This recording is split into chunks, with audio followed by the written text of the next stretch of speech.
for our session, and Marianne. Yes. Thank you, Liz. Will you join me in prayer? God of connection, we give you thanks for this time together. We are grateful for all the ways we are able to interact with our world. Please open our hearts and our minds today to learn how we can move and transport ourselves around your creation in ways that better honor the fullness, celebrate the beauty, and protect the vulnerable pieces of your creation. Amen.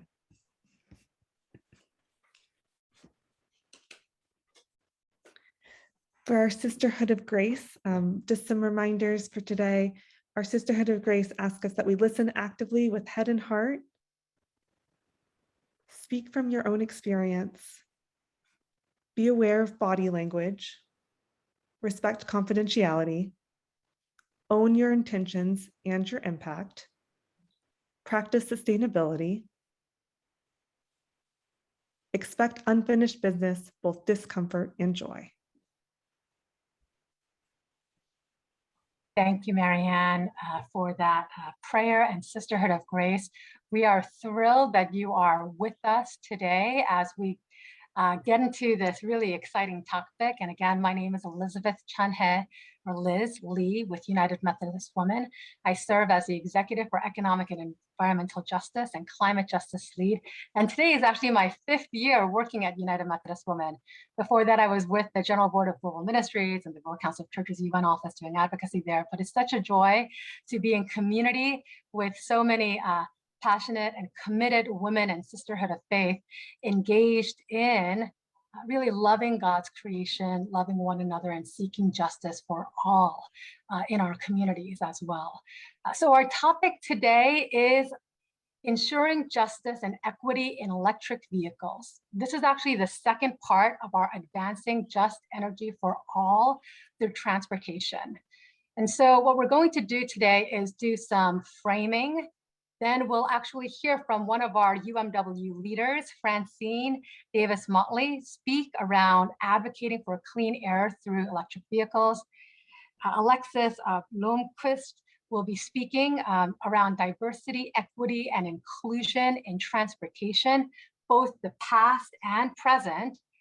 After that, it will be followed by Jennifer Krill, focused on making clean energy clean, equitable, and just. And to close us off will be Larissa Kohler, Transportation Policies, Transforming the Nation's Trucks and Buses. We'll follow that with Q&A and discuss next steps.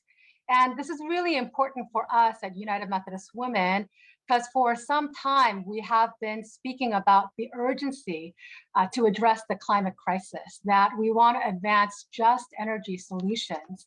And we've had discussions of, we need to advocate. We recognize that transportation is the main source of emissions in terms of planet warming emissions, but in terms of environmental impact and health of children's lungs all throughout our community, for those who are older and more senior, those with lung vulnerabilities, as well as communities of color, Black communities, Indigenous communities, Latino communities, and low wealth communities in the United States. So what does justice mean then? And when we think about electric vehicles as a solution, many of you have noted concerns about access, equity, in terms of extractive economy. How do we move towards justice, about waste, and who it will continue to disproportionately impact. And these have been member concerns, right, when we've been talking about this. So we're really hoping that we will have a dynamic discussion with really some amazing speakers who will be joining us today, who are ready with you. And to start us off, I wanted to remind us that as United Methodist, in our book of resolutions, we have language and on the energy policy statement in 1001 that says we urge government to redirect their funding for innovative technology research, as well as investments in renewable energy and just transition as well. So we have that to buoy us, within our own book of resolutions and the policy advocacy that we do. And to start us off, we're going to begin with Francine to really share about her own experience as a United Methodist Women member and what she has been doing to advocate for clean air through EVs. So Francine, thank you so much for joining us and being with us. I'll hand it over to you. Hi, good afternoon, everyone. Liz and Marianne, thank you so much for always being on the front lines and getting us all corralled and ready to go to advocate. I bring greetings from the Peninsula Delaware Conference, where I am the Membership Nurture and Outreach Mission Coordinator. I'm also my districts. We are now the new Delaware District. We've had a merger happened, and I am the communications coordinator there, as well as very active in my local unit.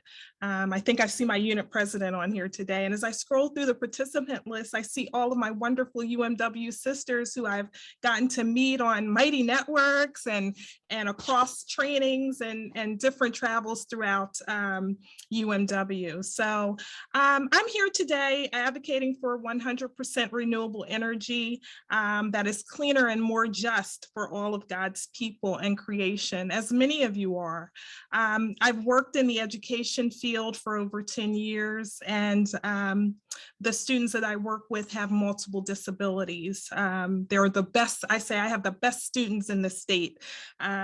They work so hard, but they do have a lot of medical issues as well as cognitive.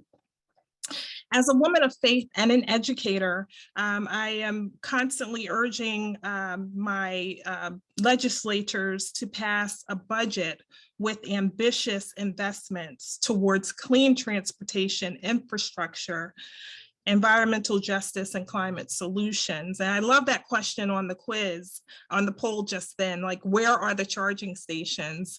I did a lookup of charging stations where I work, and they're all tucked away in high-rise parking garages and hospitals, and not as accessible to the everyday folks. So each day during bus duty, I attempted to hold my breath while a line of school buses at curbside idled, spewing out exhaust into the air. My students, many of whom already have compromised respiratory systems, were exposed to these toxic pollutants daily, as well as the educators who were out there doing bus duty. We know that exposure to the diesel emissions can be detrimental to our health and the health of our students. Fine particulate matter, nitrogen oxides, and other pollutants are all byproducts of diesel exhaust that can irritate the lung airways and exacerbate asthma symptoms. But more than 22 million students ride diesel school buses because about 90% of the school buses in the US are operated on diesel. We need electric school buses. It would be amazing if we could have electric school buses on every bus run in every district across the nation. This would help protect our students. Children are especially vulnerable to the dangerous health impacts of diesel pollution. Exposed on their daily commutes to and from school makes them more susceptible, to asthma and chronic respiratory illnesses. You see, my son is one of the many students who are 5 times as likely as their white counterparts to be diagnosed with asthma. I recall when he had his first asthma attack, it was a horrific experience. The gasping for air, the pain he endured, the convulsing in my arms as he gasped for breath, it left me feeling helpless. Latino children are twice as likely to die from asthma, while Black youth are 10 times more likely to die from asthma than their non-Hispanic white counterparts. Over 14,000 children and 75,000 adults suffer from asthma across the state of Delaware, where I live. Studies have shown that replacing all school buses in America with an electric powered model would be the equivalent of taking 1 million cars off the road, saving millions in tons of pollution annually. Electric school buses are already available for schools to consider. They're cleaner, they're healthier, they're quieter, and they're often cheaper for schools to purchase in place of diesel fuel buses in the long run.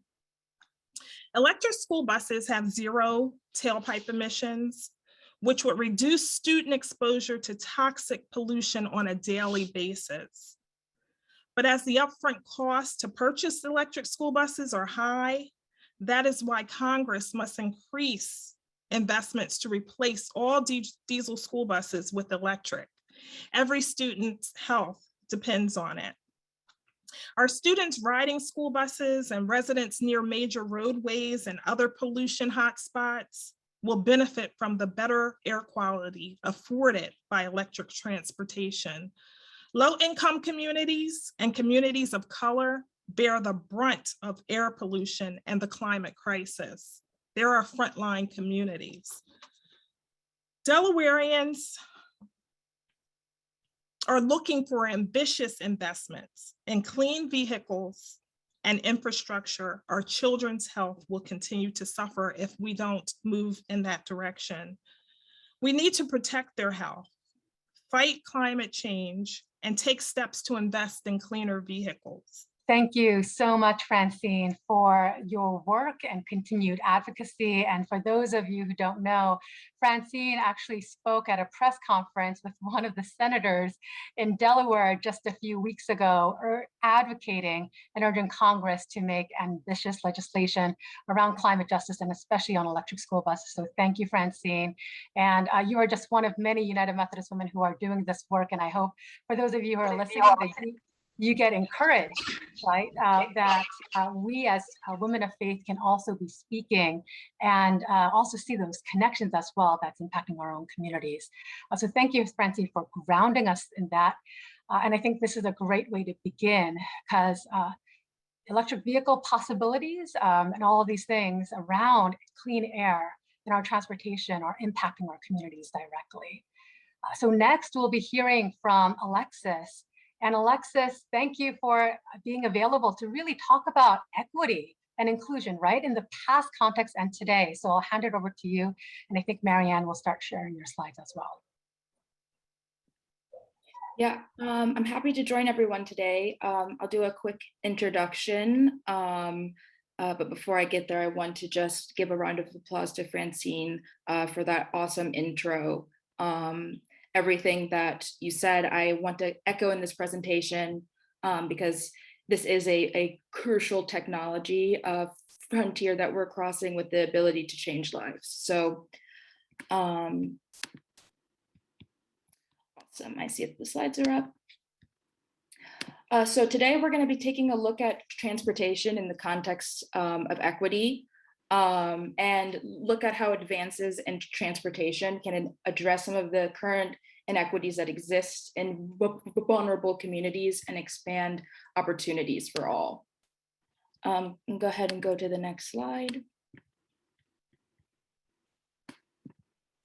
So just an overview on some things that we're going to be covering today. So I first want to say that the key to understanding the future is looking to the past. So we'll be taking a look at how transportation planning and policy has disadvantaged vulnerable communities.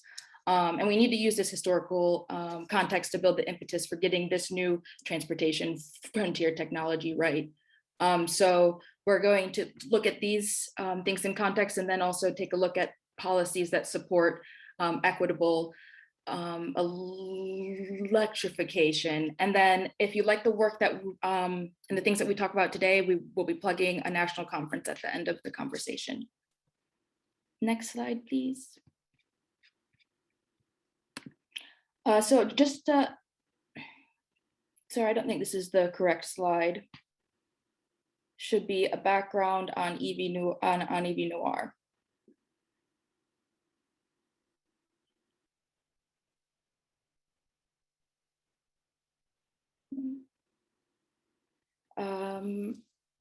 Forward just there. So as some clarification, EV Noir, EV Hybrid Noir, we're a two-part organization.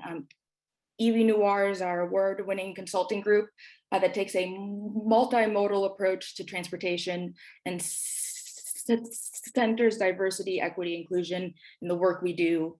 We specialize in community research and engagement and work with partners at all levels of government and private stakeholders in the space. And then you can go to the next one. And then we also have a partner organization, EV Hybrid Noir. It's a membership organization that brings together diverse EV drivers and enthusiasts. We have the largest network of diverse drivers and enthusiasts in the United States, over 3,000 members and counting. Go to the next. So I just wanted to highlight two important truths here on this page. So first being that mobility is more than just getting from point A to B. Mobility dictates the resources that we have available to us, including healthcare and education.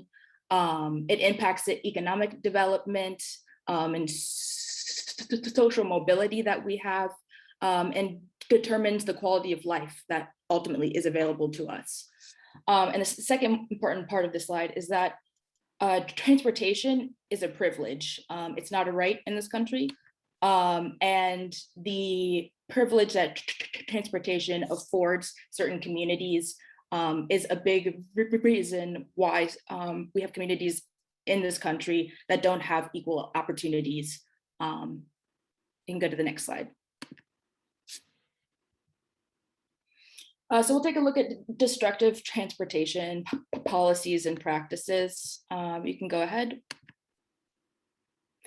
So the first one I want to take a look at is redlining, because redlining is an important example of an institutional form of discrimination that has dramatically impacted the transportation system today. So the map you see here visualizes the grades that the federal government's homeowners loan corporation assigned to various urban areas between 1935 and 1940. And the criteria used to determine these grades included discriminatory demographics, demographic metrics that were designed to keep people of color outside of certain housing opportunities. And they really were a tool for discrimination and allowing for communities to be built around infrastructure that doesn't support the needs that our current transportation system has imposed and the one that we're ushering in will demand.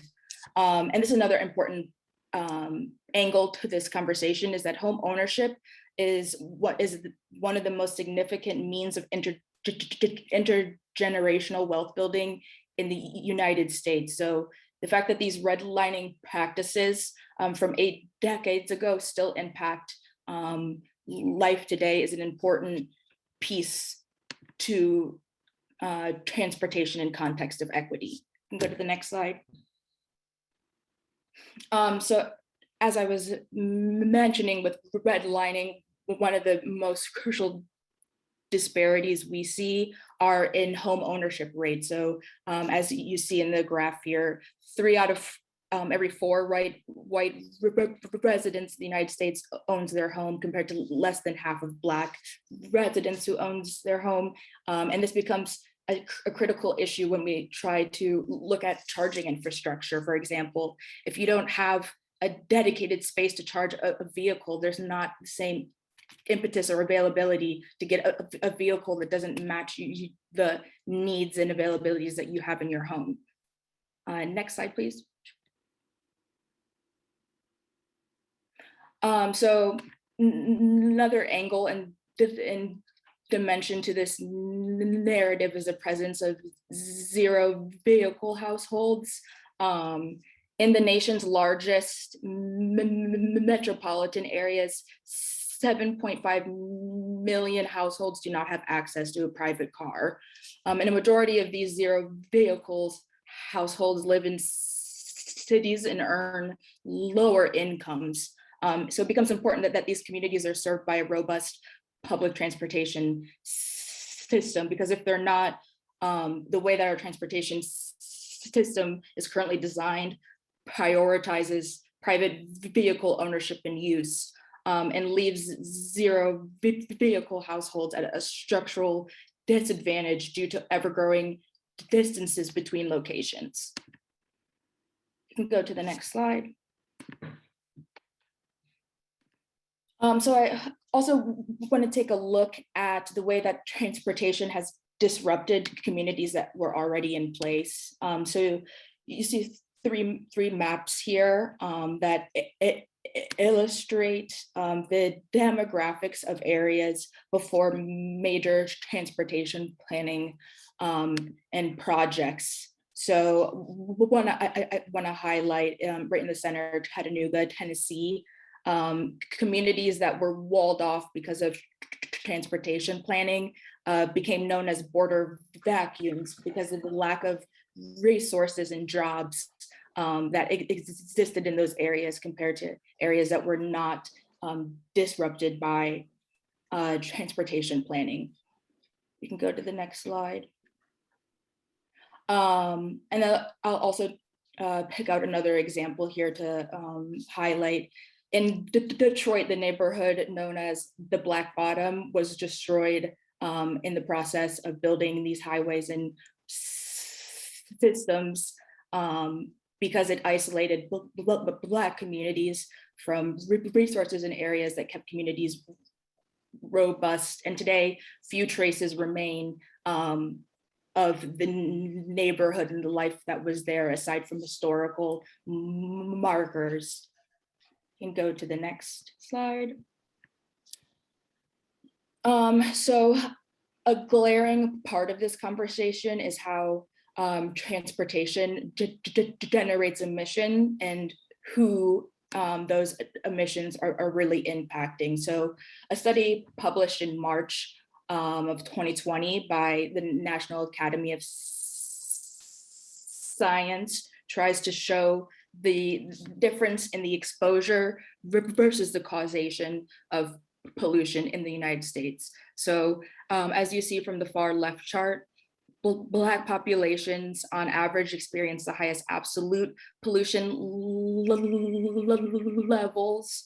And then on the chart on the left, you'll see Hispanic populations experience the highest relative pollution exposure, with the difference being that Hispanic populations cause the least amount of pollution, but are still exposed to the second highest amount of dirty air.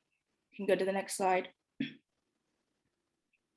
So the burdens in public health that we see are not just in the communities they bisect, but also the livelihoods they shape.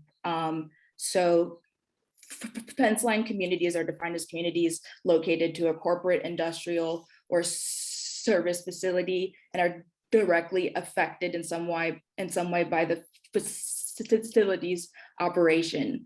And African Americans in the United States are 75% more likely to live in this kind of community.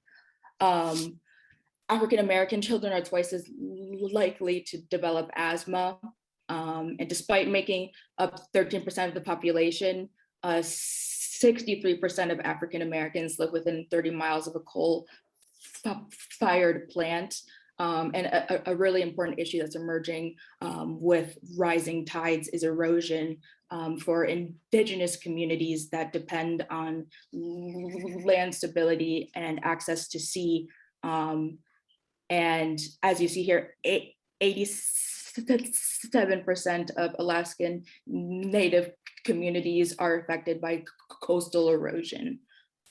So that's just a snapshot of what this impact is and what the human impact is.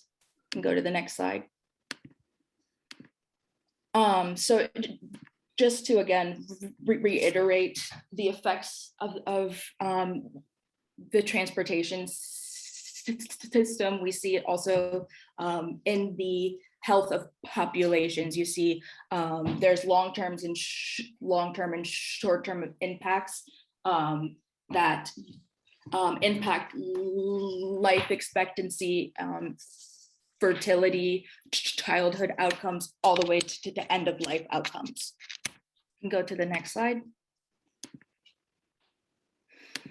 So now that we've covered how transportation in the past has been inequitable, we want to take a look at how transportation, then this new transportation frontier technology already is aggregating inequities. So an issue that we see a lot in our work is known as charging deserts. So here you see two maps from two different areas in New York. And I chose this example because it shows how charging access can be correlated with wealth, home ownership, and race. So on the left side, a community with over a third of the population owning their homes, 3/4 of the population is white, median household income over $130,000 with 70 charging stations available, compared to an area that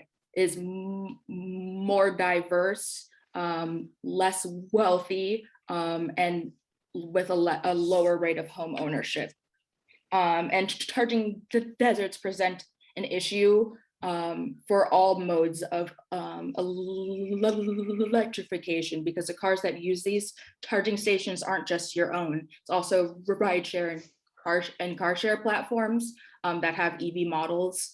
In some cases, public transportation, where those charging hubs are located, can dictate the services they provide to these frontline communities.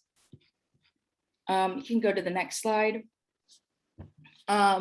So EVs themselves also have pretty glaring disparities. So in 2019, the top demographic of an EV owner is a middle-aged white man who earns more than $100,000 annually with a college degree, and at least one other vehicle in their household. But I also wanted to add an aside to this slide, because as I said, EV Noir works closely with the community, and a big misconception is just because Black communities of color, or low-income communities are not driving EVs means they're not interested in them. We have found that the interest for this technology is high, and even higher is the impetus that these communities see for this kind of technology, because as I said, they are on the front lines of public health burdens and environmental justice concerns that combustion engine cars and vehicles have produced. So below I have a split of PV buyers, PV meaning plug-in electric vehicles, by racial identity. And we see that the most progressive states among us, California, with a robust rebate program, still only has 2% participation among Black communities. So we see that there are places where we need to be bridging gaps to ensure that all communities can access this technology. We can go to the next slide.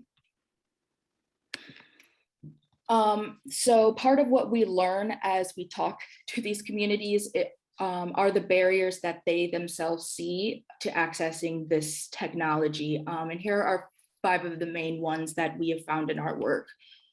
So high initial costs. EV prices are falling.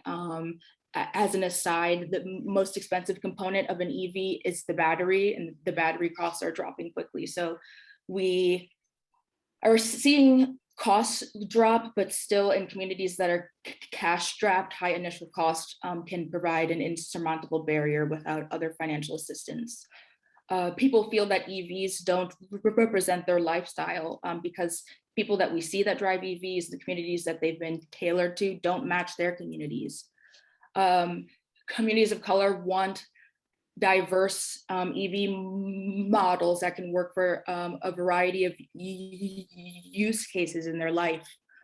Community awareness around this technology tends to be lower because, again, it's all related in this chain of exposure. Lack of exposure leads to lack of awareness, leads to lack of identification with the technology. And then housing and charging access. So as I talked about, not owning a home is a huge predictor of the interest and adaptability for a household to be able to switch to an electric vehicle. Okay, go to the next slide. So I'm just going to quickly go through some of the ways that e-mobility can improve lives, not just a personal vehicle, but other forms as well. So this slide is also a conglomeration of work that we've done in the community.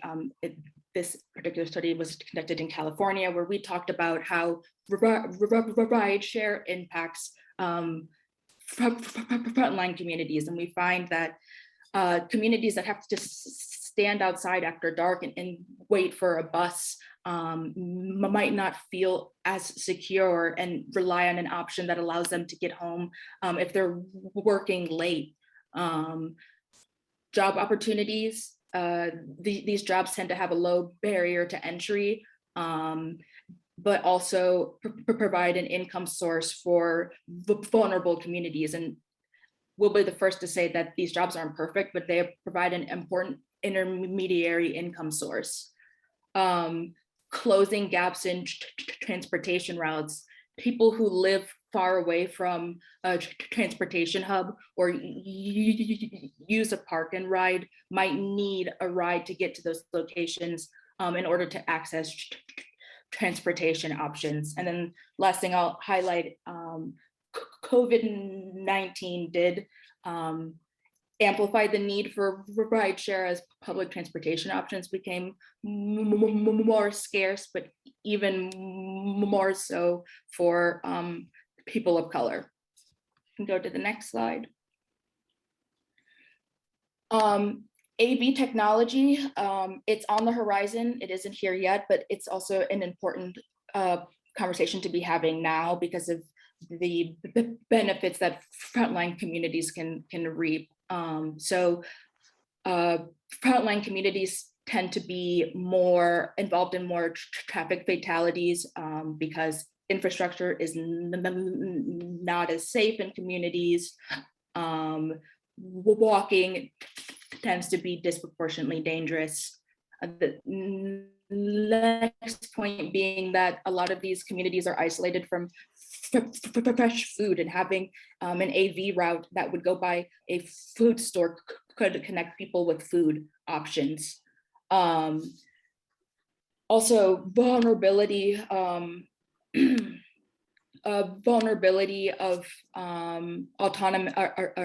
autonomy of vulnerable residents is also an important part of this conversation, because we want to make sure that these communities who support households with multiple generations under one roof and pool transportation modes have the ability to get to appointments or obligations that they need for their quality of life.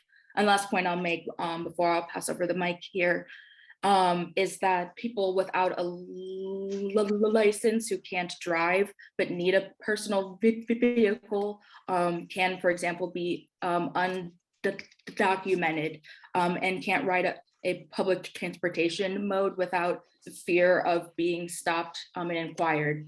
So having an option, a transportation option that allows a person to get the experience of a personal vehicle without needing paperwork or having to surmount other administrative barriers is an important equity consideration. And then I'm going to stop there. Obviously, there's so much to talk about in this conversation, and I want to ensure that we give time to other speakers as well, but I will say that these slides will be available after the presentation, and there will be a Q&A in a bit. Alexis, thank you so much for that information. It's so powerful and so needed, both in terms of the history and the context you set in our country, and the opportunities and the barriers that exist, right? So that there is interest in communities of color, the demand is there, but the access, the cost, so many other barriers exist. And so what can we do moving forward? So thank you. Look forward to the Q&A too. And those slides are so vibrant and informative. Our next speaker is Jennifer, and she'll be focusing on really how to make clean energy, clean, equitable, and just. So Jennifer, thanks for being with us, and I'll hand it over to you. Oh, great. Thank you so much, Alexis and Francine. Those were terrific presentations. And thanks, Liz and Marianne, for making this possible here today. Everyone can hear me okay, yeah? Okay, great. I am here to talk a little bit about minerals sourcing for the renewable energy economy. First, to introduce my organization, Earthworks. We have over 30 years of experience supporting frontline communities who are fighting extractive industries in the United States and around the world. Many folks may know us from our work over the course of much of that history, fighting to keep fossil fuels in the ground. And I'm also an EV enthusiast. I'm a founder and board member of Plug in America, and have been keenly interested in this, in resolving these problems of climate justice and inequity in how the climate chaos that is now upon us is going to harm communities in the United States and around the world. But we also work to protect clean water from dirty mining. We also work to stop mines where they don't belong, as well as to reform the rules that mining is allowed to play. Oh, I think I need the next slide, Marianne. Yes, Earthworks. And that effort to reform mining gives us an opportunity to avoid repeating some of the mistakes in terms of sourcing of minerals for internal combustion engine vehicles. EV and renewable demand today is being used as a justification to expand mining worldwide. We see it in hearings in Alaska, in California, across the US. We see it in the salt flats in Argentina, in Chile, in the coastal and rainforest regions of Indonesia and Papua New Guinea. And minerals for renewable energy demand is even being used as a justification for mining the deepest parts of the ocean for polymetallic nodules to build electric vehicle batteries. Mining, let's have the next slide. So mining is a big threat. And why mining is a threat? Metals mining is responsible for 10% of global energy-related carbon emissions. And that is metals mining for minerals like iron ore and aluminum, which are critical for both the internal combustion engine vehicles that are predominating on the roads today, as well as the electric vehicles that we're hoping to transition to. Mining threatens marine health by dumping mine waste into marine ecosystems, and this new threat of deep sea mining, it imperils frontline communities, human rights abuse, disproportionate threats to indigenous rights. This week in California, we're supporting a delegation from the Apache Stronghold that's working to fight a major copper mine proposed in Alaska or in Arizona. Mining is responsible for toxic waste. In the United States, metals mining is ranked as the top producer of toxic waste on the toxic release inventory. Many nations don't list what industries are the most toxic, but metals mining is listed, but the US does, and metals mining is listed. It pollutes fresh water. Mining reduces water access and quality for ecosystems and communities. Now, Earthworks supports the transition to a renewables powered future. But our position is that this transition needs to be just and equitable. Not only does it need to be just and equitable, as Alexis was describing in the distribution of access to the resources of electric vehicles and charging technology, but it also needs to be just and equitable in terms of how the materials for renewable energy technologies are sourced. This could be an opportunity moment. We could be not only transitioning to a low carbon economy, but we can also use this moment to transition away from our dependence on dirty mining. Next slide, please. So we asked ourselves, with any dramatic transition, let's scrutinize the details. Let's find where the unintended consequences are. How are we going to meet the climate need to transition away from fossil fuels without replicating the mistakes of dirty fossil fuel-based energy system that we're seeking to replace?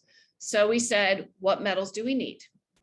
That led us to a focus on batteries for electric vehicles, because many of the minerals mined for solar and wind power are not going to be demanded in at scale out of proportion to what is currently available for recycling. Now that's a broad overview statement, and can we go to the next slide, please? And so we commissioned 2 reports over the course of the last 2 years. The first looked specifically at responsible resourcing. Where are we going to get those minerals? And the second report examined recycling. How much could we meaningfully recycle to offset this proposed demand for new minerals? And next slide, please. So our scenario, because we're an organization that cares about climate change and climate affected communities, was a 100% renewable energy scenario. We realized that's aggressive. We wanted 100% renewables by 2050. What does that mean in terms of mining? And I highlight here in this slide some of the minerals that are currently the scarcest in terms of existing demand.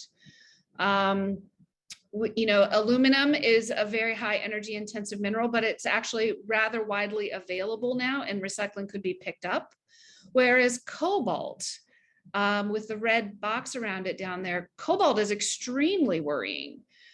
In order to achieve renewable energy by the best climate target we have for 2050, cobalt demand is going to skyrocket. It will outstrip known reserves. And that in turn will drive conflict and human rights violations. Most cobalt in the world is sourced from the Democratic Republic of Congo. Also look at copper, which has a pretty high amount, but we're fighting active mines, copper mines here in the United States right now. Rare earth minerals, lithium, and nickel are other minerals of key concern. So moving on to the next slide, please. So then we looked at where those minerals are and what are the mine site fights that people are currently battling right now, and gathered together a global network called the Mining and Energy Transition Network. In Indonesia, which is the world's largest nickel ore producer,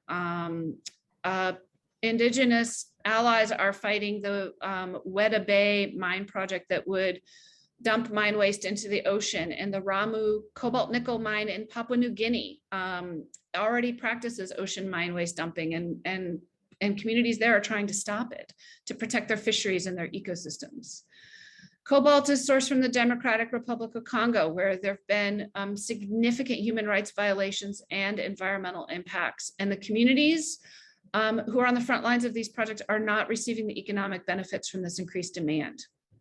Lithium, the greatest lithium deposits in the world are in the salt flats of Chile and Argentina and Bolivia. And many projects in this region have not undergone consultation with affected indigenous communities. The Atacama and the Kola and the Lacandonay peoples are fighting exploration and extraction from lithium that is taking scarce water resources away from their communities and threaten the existence and the livelihood of their communities. Copper is already in great demand.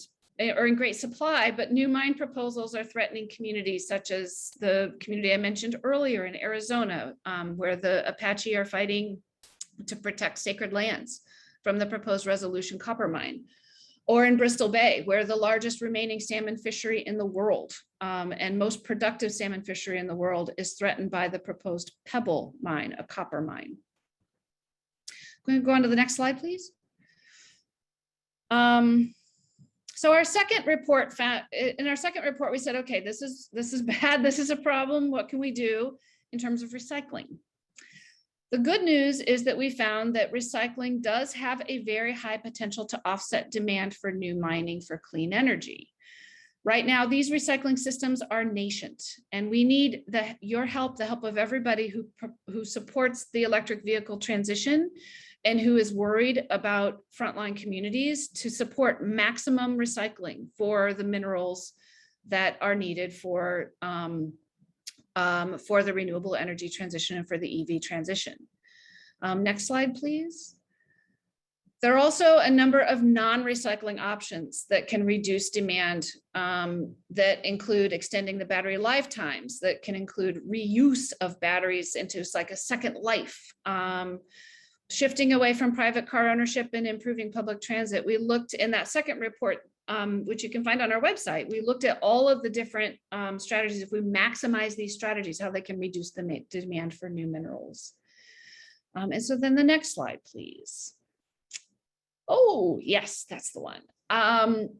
So these are the first, second, and third demands in our platform. We have an active sign-on letter now in advance of COP26, and I encourage anybody who's got the ability to sign on organizationally to take a look at this and join your voice to this platform if this works for you. We feel like the rapid transition to low carbon energy is both essential to avert climate catastrophe, and we need to minimize those impacts in the supply chain. So one, we need to boost recycling and we need to minimize toxicity for recycling.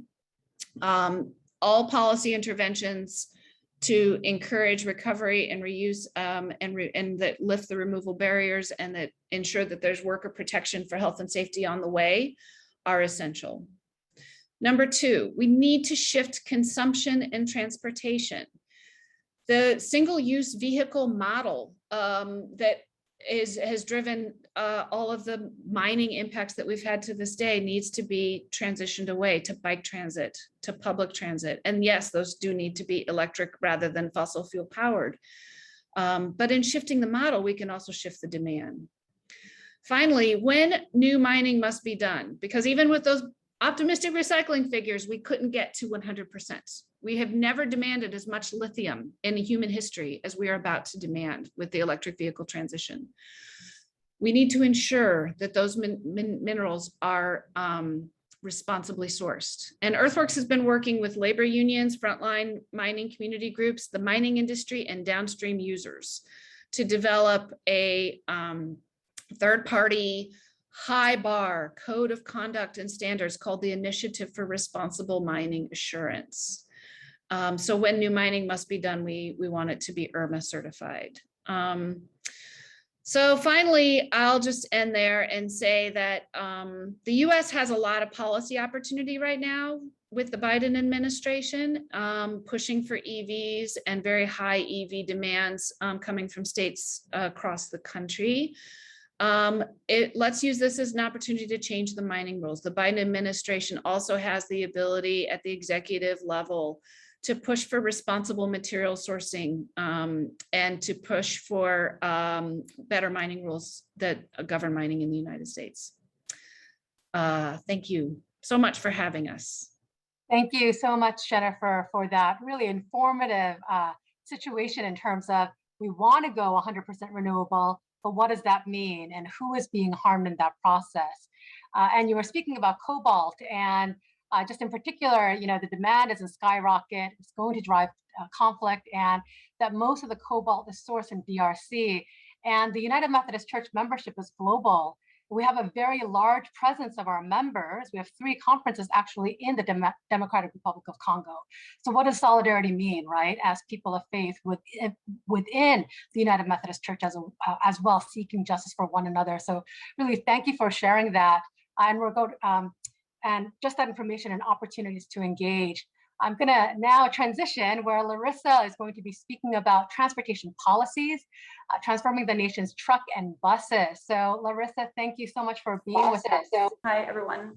I'm Larissa Kohler. I am an attorney with Environmental Defense Fund. We're an international nonprofit organization that uses law, economics, and science to build solutions for today's environmental problems. And that, of course, includes transportation, which is why I'm here today.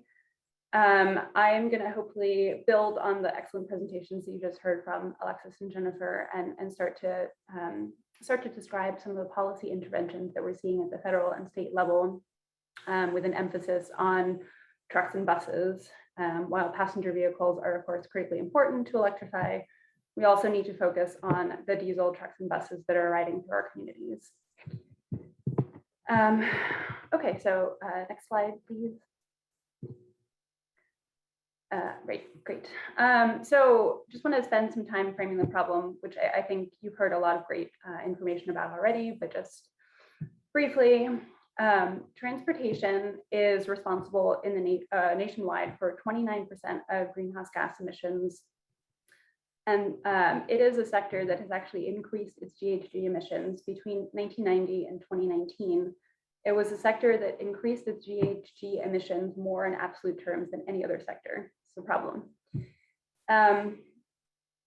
Transportation is not only responsible for a lot of climate warming emissions, but also health harming emissions like nitrogen oxides and particulate matter.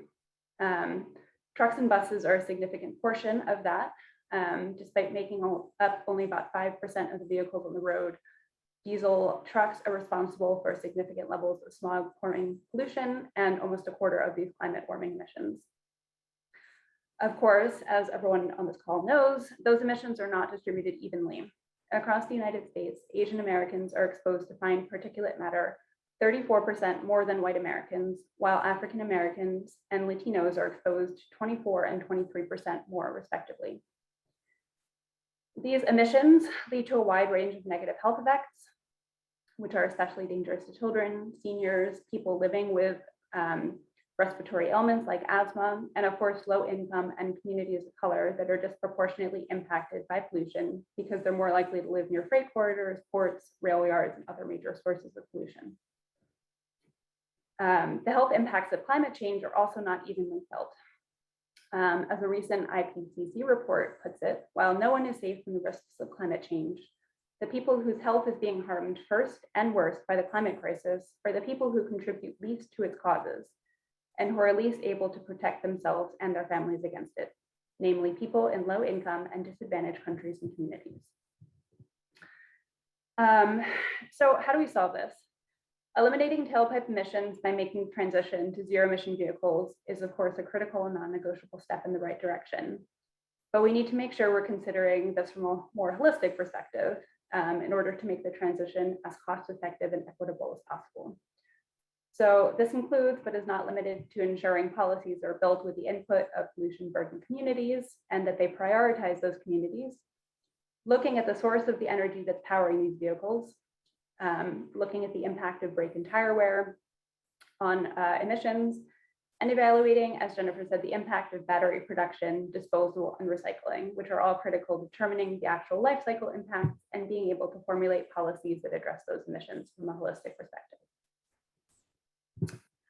So I'm going to go over some of the federal policies that are going to help try and solve the climate crisis and try and reduce harmful pollution from transportation.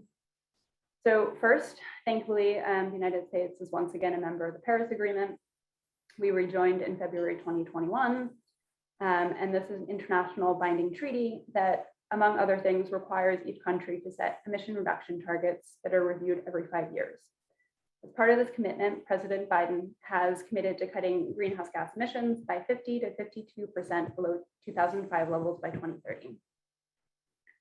President Biden also issued an executive order related to transportation earlier this year that sets a goal of having 50% of passenger vehicle sales be electric by 2030. Puts in flag in place for a multi-pollutant standard for medium and heavy duty vehicles beginning with model year 2027, and sets an ambition for fuel efficiency standards. It also makes it clear that it's the mission of the Biden administration in part to advance innovation and manufacturing of vehicles in the United States in order to strengthen the domestic supply chain and increase jobs, and sets a goal for installing 500,000 chargers by the end of 2030. Of course, there's also the infrastructure package and reconciliation, which have been in the news frequently of late. The infrastructure package has $7.7 billion dedicated to EVs out of a possible $1 trillion package. Has several key provisions to advance zero emission trucks and buses, as well as showing dedication to enhancing domestic production of vehicles, infrastructure, and component parts.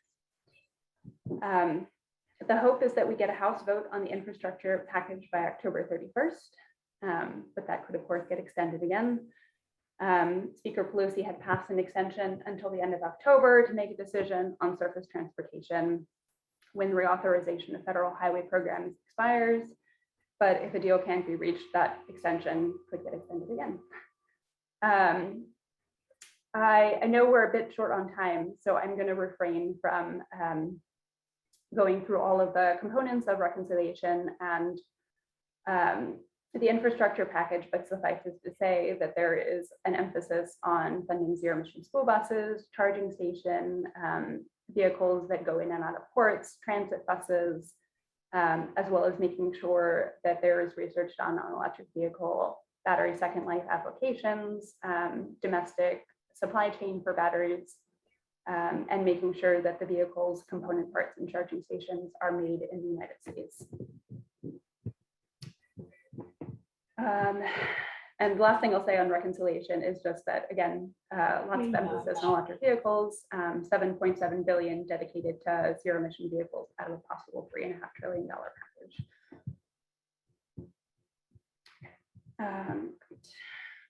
Next slide. So there's a lot of wonderful elements of both of those packages, but I think there's even more that we could be advocating for, in addition to making sure that the components that we're excited about that are already in there are kept in. It's a little bit obvious, but obviously more funding is needed across the board. Even at current funding levels, we won't necessarily be able to achieve the widespread deployment that's needed to achieve deep pollution reductions. Second, ensuring equitable benefits for pollution burdened communities.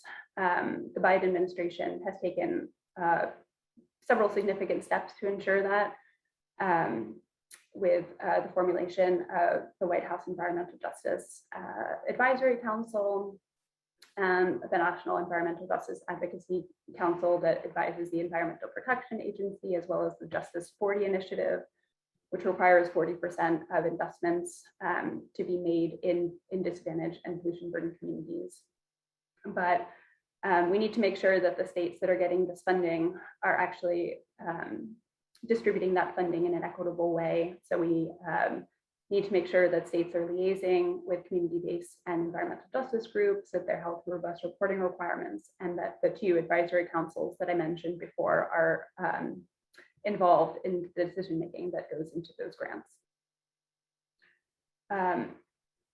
Looking at upfront rebates and incentives in lieu of tax credits, we are strongly in favor of tax credits as a way to bring down the upfront cost of vehicles. But for a lot of consumers, including small businesses, making sure that they can get that upfront cost of the vehicle lowered at the point of purchase will be important. We need more emphasis on depot charging and electric trucks. A lot of vehicles, including including electric trucks, are going to have to charge at depots and are not going to be relying on public charging. So making sure that we are installing sufficient charging stations at depots will be critically important. Greater focus on electrifying on-road and off-road equipment at ports. I think as a lot of you know, there are communities living near ports have to bear a disproportionate amount of pollution. So making sure that we're focusing on electrifying all of the operations at ports will be critically important. And then finally, taking out provisions that benefit fossil fuel vehicles. We've seen some provisions that, while benefiting, while increasing deployment or being designed to increase deployment of electric vehicles, are in both these packages.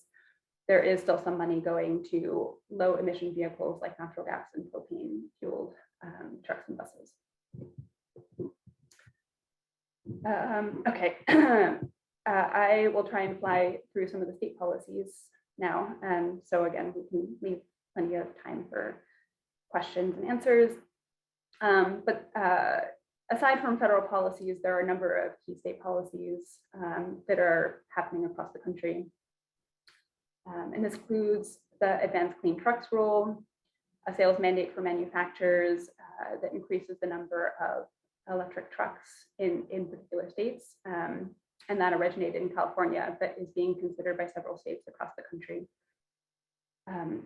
The Heavy Duty Omnibus Rule, which is focused on ensuring that the vehicles that are already on the road are as clean as possible. So making sure that the diesel trucks that are on the road currently, while we wait for this transition to zero emission trucks, are emitting as little nitrogen oxides as possible. The Advanced Clean Fleets Rule is the sort of analog to the Advanced Clean Trucks Rule, setting out a requirement for fleets to purchase a particular percentage of zero emission vehicles. The NESCOM Memorandum of Understanding is a multi-regional effort that 15 states and the District of Columbia have signed on to, that sets a target for 30% zero emission truck and bus sales by 2030 and 100% by 2050. The Indirect Source Rule focuses on warehouses and making sure that the trucks that go in and out of those warehouses are zero emission. And finally, utility programs across the country are cropping up that are designed to install infrastructure. And a lot of those programs, due to the key advocacy of community-based groups, have a minimum percentage of charging stations that must be put in to pollution-burdened communities. I'll close quickly, just suggesting some actions that members of UMW can take. California formally adopted the Advanced Clean Trucks Rule earlier this year, and several states are considering following suit, including New Jersey, New York, Maine, Colorado, Oregon, Washington, Maine, Massachusetts, and even potentially Connecticut, Maryland. A lot of these states will have public processes to consider this rule, so it could be a really key message for members to make that this is an important part of cleaning up and improving air quality in your state. When expressing support for the Advanced Clean Trucks Rule, also making sure that states are considering reducing nitrogen oxides from existing vehicles on the road through the Heavy Duty Omnibus Rule. The NESCOM Memorandum of Understanding that I referenced will come with individual state plans that are a roadmap to meeting those overarching targets, which again can be informed by public comment. And taking part in local decision making. A lot of cities are making exciting investments in electric transportation. The city that I live in, Chicago, is transitioning to 100% zero emission transit buses by 2040. So just engaging in those public processes to support that transition, and where necessary, encouraging cities to go even further and be more ambitious, I think is going to help move the needle. So I will stop there. I know it was a ton of information, and I am not as proficient on PowerPoint as my colleagues, so I apologize that it was a little more scant in terms of information on the actual slides, but happy to answer any questions or to follow up with more information with anyone that's interested. Thank you so much, Larissa. That was great for your work as well. So that was a lot, right? In terms of there's work that's happening at the federal level, there's ways for us to engage. And Larissa, you had said there's movement that's happening there, and that we have an opportunity to also engage at the local level as well in local decision making. So I think that's a lot we can do. And I wanted to, before we go into questions, invite our members, that we've been doing already for the past many months. And here's a photo of United Methodist Women during their board of directors meeting, actually taking out some time to contact their legislators. And we're inviting you to do the same. For many months now, we have been urging Congress to prioritize climate justice legislation and funding. You heard many speakers focus on that, and Larissa spoke about that as happening right now. And please, Marianne will put it in the chat, she hasn't already. Make sure you click on this link and to call your representatives. They do need to hear from us to basically say we need funding. And as Anne, one of our members, had noted, they are continuing to cut and cut and cut because they're in negotiations right now. So I wanted to note that. Yeah, and if anyone has direct lines to Kristen Sinema or Joe Manchin, please use them. Yes, and actually, just to note, we, our members have had just a meeting. We've had meetings since April. We've had a series of meetings, but just 2 weeks ago, we had a meeting with Sinema's office and Kelly's office, and also Manchin's office a few weeks before that. So the advocacy is going on, and kudos to our members in Arizona and West Virginia doing that, along with so many of you reaching out with your members to really say that this is not a political issue, right? It is an issue of responsibility, stewardship, clean air, health, public health, and we need to act. But we want to go into Q&A. A number of you have already put in questions, but please continue to place them in. And I collected a few already, so I'm going to just ask them, and then we can go into the rest as you type them in. So Rachel had asked, this is for all of the panelists, and I think, Larissa, you may have answered this a bit already, but I'm just going to note it. Many EV advocates openly advertise installation of new charging stations that are clearly not compliant with civil rights laws, including Americans with Disabilities Act of 1990. So how do you advocate to address this entrenched and increasing exclusion of persons with physical disabilities who are already so negatively impacted by effects of poverty and climate change? I think that's, I know it's been responded to in the chat. I think it's still important to bring it up here, especially since this is recorded and all the chat isn't always seen. So Larissa, if you can begin in responding to that, and then I'll invite others to speak on that as well. Yeah, absolutely. So I absolutely agree that that's a consideration that needs to be made. And I think that's something that is unfortunately swept under the rug a bit. But I will say that there are federal standards that do relate to charging stations, and I think you're seeing increasing number of states adopt those same standards. Those are standards that relate to public charging. So I think residential charging is still a nut that we need to crack. I think building codes are an important lever to do that at the state level. And I do see a lot of advocacy. I do a lot of work with utilities commissions, and I do see advocates that are at the utilities commission and are actively pursuing the importance of those considerations to make sure that we are also prioritizing people with disabilities. Thank you. And Alexis, do you have anything you would like to add to that? Yeah, I appreciate the great question. Obviously, when we talk about equitable transportation, we want to make sure that everyone's included. So I just wanted to point out that California is the first state to incorporate a requirement for ADA compliance in building codes. States like Virginia, North Carolina, Ohio, Michigan, and Colorado provide guidelines. But some things to think about that promote accessible EV infrastructure access. So the reach range and the turning radius requirements from ADA are good standards to implement with this equipment. So we want to make sure people in wheelchairs can reach the chargers. Also cord management. It's a problem if these cords, obstruct walkways or pathways for people in wheelchairs. And then also just ensuring that these charging stations, if an EV charging spot is made accessible, it should count outside of the minimum parking requirement, to ensure that accessible EV charging spaces aren't being used as a two bird, one stone kind of scenario.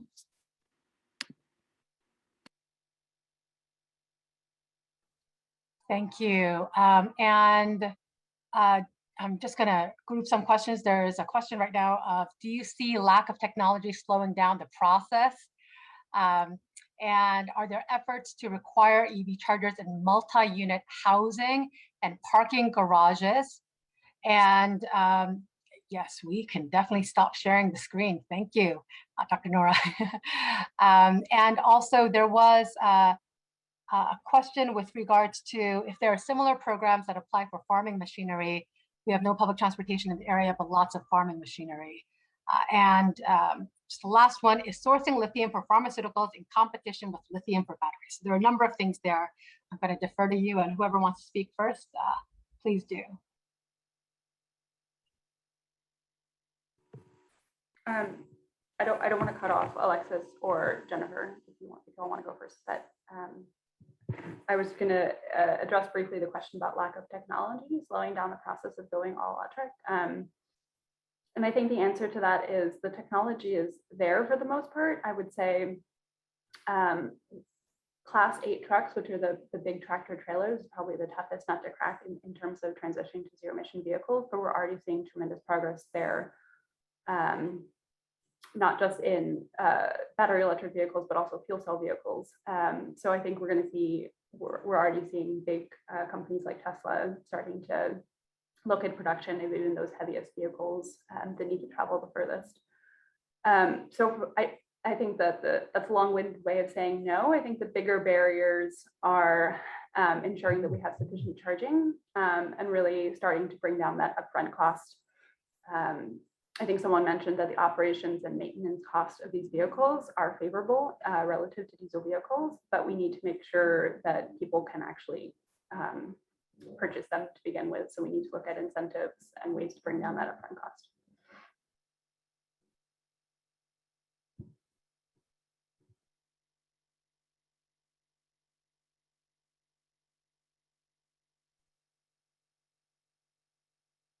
If just in terms of the cost, so technology slowing down, and in terms of just direction, in terms of funding for charging stations in homes, multi-unit families as well.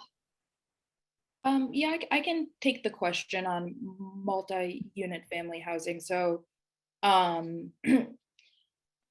it's a bit of a dicey scenario, and this is something I wasn't able to get to at the time, but when we talk about ensuring that there's charging infrastructure for multi-family housing, part of that is making sure that zoning and coding is EVSE, electric vehicle supply equipment friendly. So there's basically three ways that a building project are three stages of EV preparedness. So an EV capable structure has the ability to install a branch circuit for the mounting of an EVSE or of EVSE for so basically allows a person to install charging infrastructure with the hardware already involved. An EVSE ready outlet basically allows you just to plug it in and charge, versus an EVSE installed location, which has a percentage of the parking spots already dedicated to EV charging. And there are areas like in Palo Alto, California, 5 to 10% of parking has to be EVSE installed. So that means on the property, anyone can walk up and charge and install. So part of what is advocacy building in communities is trying to make sure that zoning and coding regulations are as EVSE friendly as possible. So when a person in a multi-family housing unit has a EV, they don't have to, do mental gymnastics to solve how to charge their vehicle. Thank you for that. And really just thinking about both, speaking about ADA access and also multifamily unit, like where's the equity in this, right? So as you said, all these hurdles and barriers shouldn't be in the way to move forward on something that is better for the environment and for our communities and our health as well. And I'm gonna just fast forward, given time, to hear some final words from our speakers, final remarks before we go to prayer. We're so grateful to have you here. So we'll start from, we'll do Francine, Alexis, and then Larissa, and Jennifer had to leave. So if you could just have any final words and challenge for us as we move forward. No, I'm really excited and empowered by all that I heard. Alexis and Jennifer and Larissa, oh my gosh, I'm just ready to roll up my sleeves and get at it. We're having a climate event this Saturday for our annual meeting, and I am so excited to be partnering with Interfaith Power and Light, and we are going to have our Congresswoman join us, and we're just going to lay it out there just like we learned today and use some of these statistics to let them know that UMW are out there on the front lines fighting for climate justice. So thank you all. Thank you, Francine. Alexis. Yeah, I just want to echo Francine's thoughts. Lots of awesome information here, and I'm very happy to be with such an engaged group who takes this work as seriously as it deserves to be. I know I ran out of time on my presentation, but we'll be offering the slides as a resource. There are some policy points that offer a good starting place to know how to enter this conversation and advocate for equitable transportation. The last thing I will say, and I'll also drop this in the chat, our organization is hosting a national conference November 17th to 18th with a great itinerary that covers a lot of things that I talked about in the presentation and a lot more. So if you're interested in learning more about this topic and getting engaged, I highly recommend you to register. Community-based organizations like this one, faith-based organizations and nonprofits can register for free. So I'll drop that link in the chat. And then again, everyone in this call is entitled for free registration. So Thank you, Alexis. It's great for with that opportunity. Larissa? Yeah, thank you so much. And just echo the remarks of my colleagues and just to say thank you for the opportunity. It's been a really tremendous webinar, and it's wonderful to see so many engaged members of UMW that are eager to hear about this topic. We'll just say that I think it's obvious that a solution to emissions from transportation needs to be a part of achieving our climate goals and improving air quality across the country. And I think we're really on the cusp of a lot of important solutions that can do that in a cost-effective and equitable way. Organizations like EV Hybrid Noir and EDF are really working hard to try and make sure that those solutions are put into place. But as Liz and others have said, I think we just really need members of organizations like UMW to drive that point home and make sure that our representatives and senators are hearing that we want this and it's time. Thank you. And again, we have the opportunity to act. So please make it a point to reach out to your members of Congress this week and until October 31st, which is the deadline that they posted for negotiation, like to vote, but it may happen sooner.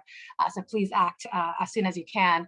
And we will be closing now. We'll be sharing these slides and recording later on, but our closing will be led by Rachel Shavinsky. And Rachel is from Texas, and we're so glad that she is with us today to really send us off. Thank you, Rachel. Thank you, Liz.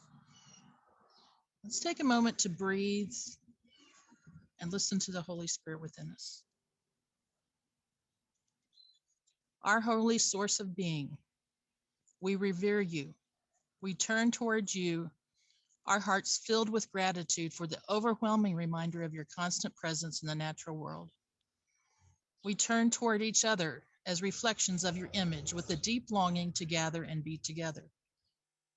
We long to see all the earth you have graciously allowed us to share, and to meet our many sisters and brothers and enjoy the diversity of the body of Christ in our earthly home.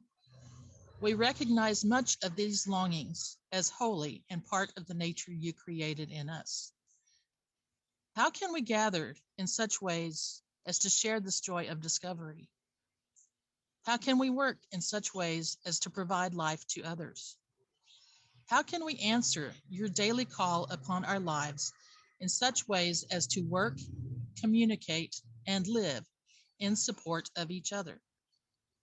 How can we be obedient to your summons to live mercy and justice on this earth which reflects your glory? We find that we don't know the answers, but must throw ourselves upon your mercy and daily ask, along with our Lord Jesus, that your spiritual reign become real as our earthly lives. Amen. Amen and amen. Thank you so much for that, Rachel. And thank you, everyone. Thank you, Francine, Larissa, Jennifer, and Alexis, and Rachel for closing us, for just your powerful witness and all the expertise and insights you provided for us today. We do not want to just merely hear and stay with the knowledge, but we want to do the work. So thank you for UMW, our members and leaders and friends who are here with us, so that we can really be part of this critical moment of leading to just energy, even in the transportation sector. We look forward to seeing you again next month. Blessings to you all. Thank you.